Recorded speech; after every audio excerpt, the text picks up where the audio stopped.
The modern idea is you're supposed to accept yourself. I think that's an insane idea, by the way. Really, I can't think of a more nihilistic idea than that you're already okay. It's like, no, you're not. And the reason you're not is because you could be way more than you are. And so what do you want to be? You want to be okay as you are? Or do you want to strive towards what's better? Human beings are insufficient in and of themselves and need the movement upward. And so they need to conceptualize something like the highest good and then to strive for that.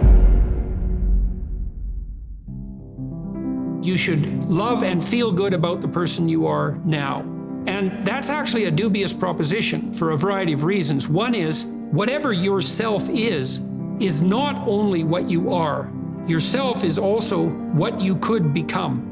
And so to love yourself properly is not only to love what you are, who you are, whatever that means, but to love who you could become. Now, one of the things I've observed is that it's very demoralizing for the typical young person who's miserable and maladjusted psychologically and socially if you just go to them and say, well, you should feel good about yourself, because they think you're good just the way you are. You're perfect just the way you are. You should accept yourself just the way you are.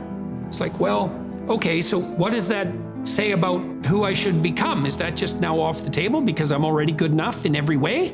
So am I done or something? What about who I should become? And then, well, how should I feel good about myself when I don't? Because I'm not getting along with myself. I'm anxious and hopeless and nihilistic and depressed, and I'm not getting along with other people. So how is it that that's all somehow something I should feel good about without being deluded? And these are complicated questions because you don't want to beat yourself with a stick, which might be the opposite of that. So, well, feel bad about yourself. It's like, no, be judicious and merciful with yourself and think that you need to accept yourself in some way, the way a mother accepts a child. But the maternal spirit is not the only spirit that governs the love that a child requires properly.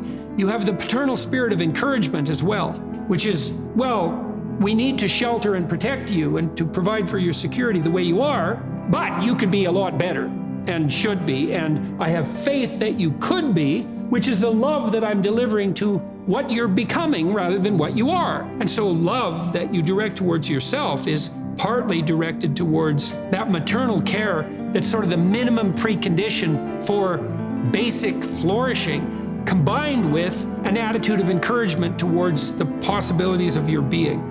And so that's a much more sophisticated so-called self-love, partly because it's the kind of love that envisions you as something that unfolds across time. And it's a much richer conception because it also implies that there's a responsible adventure to your life. You're not all you could be, and there's pain in that.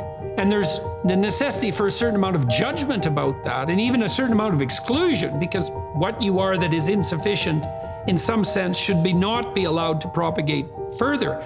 But if it's conjoined with encouragement, it's like, yeah, you're in a rough situation there, kiddo, but here's some things about you that are virtuous and good, and they're pretty powerful actually, and if you just made those more manifest, you could dispense with a lot of this immaturity and misery, and you could expand yourself out into life physically and psychologically, and you could start walking this pathway that makes things better. And the thing is that as soon as you start walking the pathway that makes things better, then things immediately become better because your whole orientation changes. And if you're in a bad place but you're escaping, that's pretty positive, even if it's a bad place. And you might think, well, it's still bad, but it's better. It's like, well, that's a lot better than a bad place that's getting worse. That's for sure, because that's hell.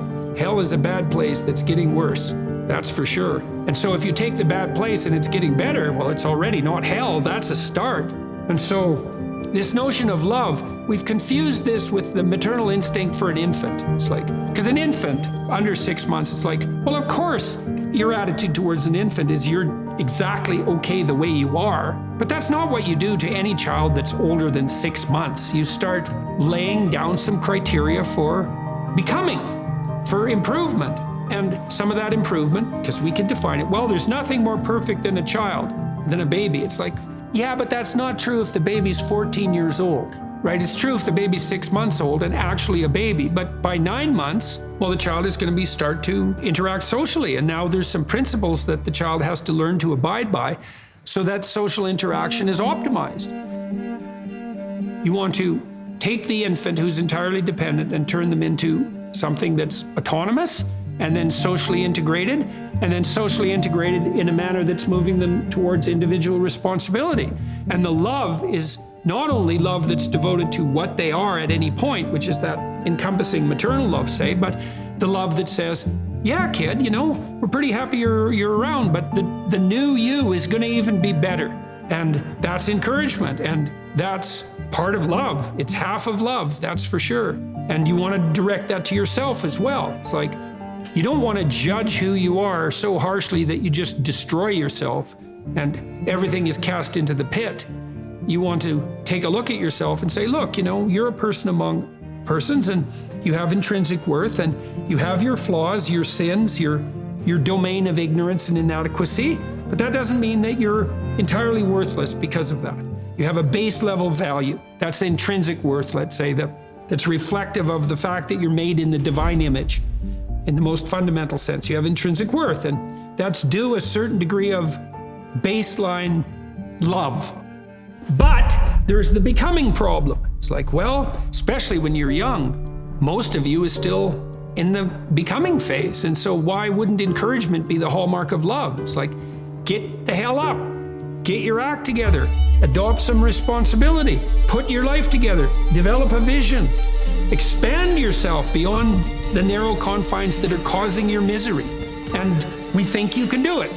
You could do it, you should do it, the world would be better off if you did it, you'd be doing better if you did it, everything would work out better. Why would we not work to make everything work out better? And you're the person who could do it. And you tell young people that and they think, oh, no one ever told me that before in that way. And they think, well, maybe I should get my act together. And then they go out and try to get their act together.